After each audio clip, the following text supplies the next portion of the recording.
What's up, all you Game Day Battle fans?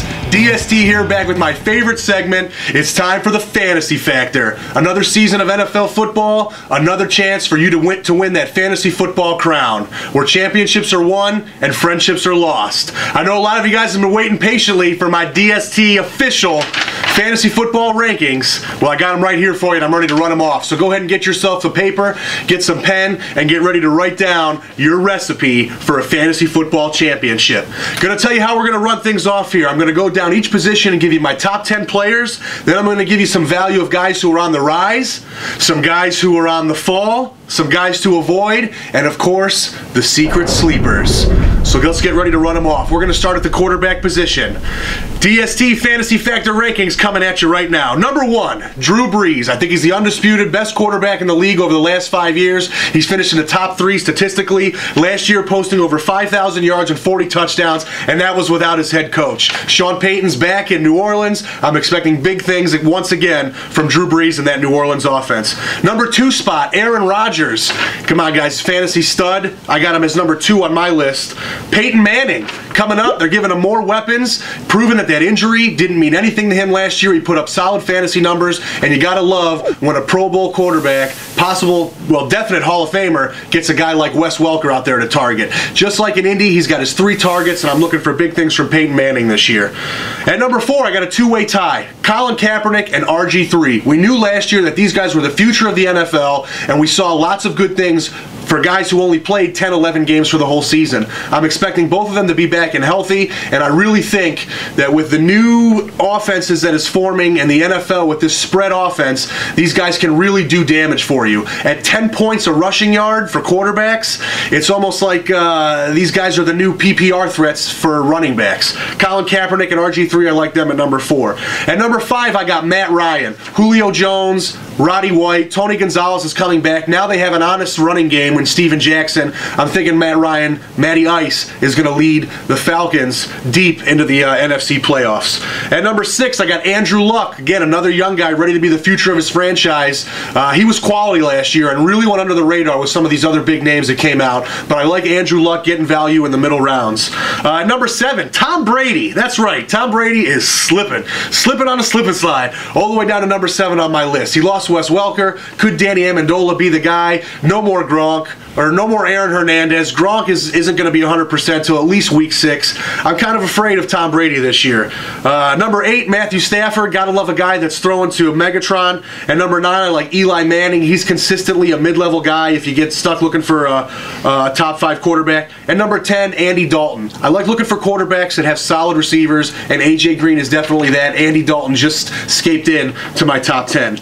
Guys on the rise, I got Russell Wilson. Okay, he was kind of low on the radar last year. Nobody even expected Seattle's offense to light up, but he did kind of a mediocre job all the way through, looking to see if he could take it to the next level. I like Alex Smith in Kansas City. With that new offense, I really think that he can step in there and do big numbers. They got that honest run game with Jamal Charles, and Dwayne Bowe is a 15-touchdown guy. I think Alex Smith has value. Also, Carson Palmer. They're looking at a guy that can get the ball to Larry Fitzgerald, and I think he also rises the stock of Malcolm Floyd a little bit out there in Arizona, so I'm liking Carson Palmer as a last resort.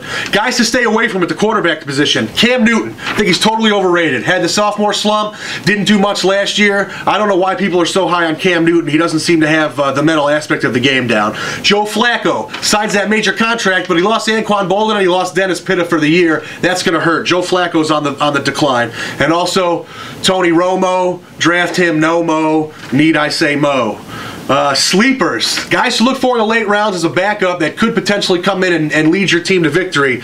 That's right, Cleveland Browns. You ready to hear Brandon Whedon's name? Because he is not taken in any mock drafts. They have third-string quarterbacks that are ranked higher than Brandon Whedon are. And I think with our new offensive coordinator, Browns fans, you know what I'm talking about. We are going to be airing the ball out, and I really think that we might have some solidify, I guess, in our offense. And I like Brandon Whedon a lot. Ryan Tannehill coming up. E.J. Manuel. I wrote this list before he got injured. He could be doing big things. On to the running back position. Number 1, without a doubt, Adrian Peterson. He went over 2,000 yards last year, 12 TDs. It's going to be really hard for him to duplicate that this year, but he was still such a far step in front of all the other guys. I like Adrian Peterson as the undisputed number 1 running back. Number 2, Doug Martin out in Tampa Bay. He's going to be the breakout player of the year, in my opinion. The only other running back to have 350-plus carries last year and catch 40-plus balls, Doug Martin is a must-have in PPR leagues. Number 3, you ready for this? Trent Richardson. I'm saying it. I'm putting him before Arian Foster. I love our offensive line. I love our offense. I think Trent Richardson could rush for 1,500 yards and 20 touchdowns. We'll rewind this back in Week 17 and see if I was right about that. But I got Richardson right behind Doug Martin as one of the breakout candidates for 2013. Arian Foster always slid down to number 4. That's just because his injury scares me. He wasn't healthy last year, but he still put together 1,500 yards and 15 touchdowns. You can't lose with Arian Foster. Ray Rice right below then. He's going to be the cornerstone of that Baltimore offense. At number 6, I got a two-way tie with Jamal Charles and Maurice Jones-Drew. 2 guys that both had big injuries last year. MJD is in a contract year. He's healthy. I'm looking for both of these guys to come out and do big things. Number 7, Marshawn Lynch. Number 8, Steven Jackson. Again, in that new Atlanta offense, he's healthy. He's going to go there and thrive. I like Steven Jackson a lot. Alfred Morris. Some guys are weary. 1,600 yards and 15 touchdowns in his first year. That's ludicrous. But remember, he is a Mike Shanahan running back, and if you go back to those Denver days, every year they had a new stud. So it'll be interesting to see if Alfred Morris can keep that going and get another successful year. Number 10, LaShawn McCoy. With that Eagles offense, they're going to be swinging their running backs out to the wing. LaShawn McCoy could definitely benefit from that. I snuck him into my top 10. Running backs on the rise. C.J. Spiller. A lot of people are putting C.J. Spiller up in the top 5. I would just like to remind you that Fred Jackson is still a running back, and he still will be getting 10 to 15 carries a game. So while C.J. Spiller is a big game threat, I just don't see him as a solid number 1 running back yet. David Wilson out in New York. With Andre Brown going down, David Wilson's stock shot up overnight. He's going to be the undisputed number 1 running back in New York, and he also is a PPR threat as well. I like David Wilson. Stevan Ridley out in New England. He came out of nowhere last year and really turned it on. 12 touchdowns, over 30 balls caught. I like Stevan Ridley. And of course, Reggie Bush, and then going to Detroit, where they love that passing game and that offense and those 40-point games. I think Reggie Bush could rush for 50 yards, catch for 100 yards, and maybe get you 2 or 3 touchdowns. I'm really expecting big things from Reggie Bush this year. Guys on the decline, Darren McFadden, and basically anybody from Oakland. The Raiders are the laughing stock of the NFL right now, and I would seriously stay away from any aspect of their game, even if you're a Buckeye fan and you might want to snake Terrell Pryor. I still don't like that one. Also, DeMarco Murray, they've compared this guy to a couple NFL greats. He just hasn't been consistent, and he only found the end zone 4 times last year. You need more than that from your fantasy football running backs. Also, stay away from Ahmad Bradshaw. He got signed by the Colts. They've got kind of a 4-headed mix going at running back. They're not really sure who they're going to put out there on opening day. Vic Ballard might be a more healthy option than Ahmad Bradshaw out there in Indianapolis. Sleepers at the running back position. Here we go. Daryl Richardson. This is the guy who was making noise behind Steven Jackson in St. Louis last year, and when Steven Jackson went down the last 4 weeks, this guy showed lots of potential. I think Daryl Richardson could be a solid number 2, number 3 back for you, and he's still around in the rounds number 5 or 6, where it gets tougher to find a quality running back. Giovanni Bernard, rookie coming in Cincinnati. This guy's been tearing up camp. I think he's got a lot of sleeper value. Another rookie, Eddie Lacy in Green Bay, could emerge to do some big things, maybe a 1,000-yard back. And keep an eye on that Denver scenario. They got Monty Ball, Ronnie Hillman. No Sean Marino was putting up big numbers for a couple weeks before he messed up his knee. So make sure you monitor Denver's running game and see if you can grab any one of those guys. Undervalue, I got Ryan Matthews. He's still around like 8th, 9th round. He is a starting running back, but I don't know if he's going to get you the kind of numbers where you want to count on him as a number 2 guy. All right, we're going to move over to the wide receiving position, where the undisputed number 1 wide receiver in the game is without a doubt Calvin Johnson. Megatron caught 111 balls last year, over 2,000 receiving yards. That's absurd. He did only have 6 touchdowns though, so even if he catches 20 less balls and 6 more touchdowns, that's still going to be more fantasy points than he put up last year. I'm definitely expecting Megatron to see double-digit touchdowns this year. He's undisputed at number 1. Number 2, AJ Green, proving that he's the real deal. Brandon Marshall at number 3. RG3, he caught 118 balls last year and had 11 touchdowns. That was the most touchdowns out of top 5 wideouts. So Brandon Marshall definitely knows how to catch the ball in the end zone. Jumping up my list this year, Dez Bryant really turned it on the last half of the year. Caught 92 balls for 12 touchdowns. He's going to be Tony Romo's favorite target this year. I think Dez Bryant is going to become that elite player this year, so I like him at number 4. Number 5, Julio Jones. He surpassed Roddy White last year, led the team in yards, touchdowns, catches. I think Julio Jones is who everyone thought he was, and that's the future of the wide receiver position in the NFL. Number 6, Demaryius Thomas. More young guys progressing into that 3rd year, ready to see what he can do with another year with Peyton Manning, another successful camp. I think Demaryius Thomas is without a doubt a top 10 player.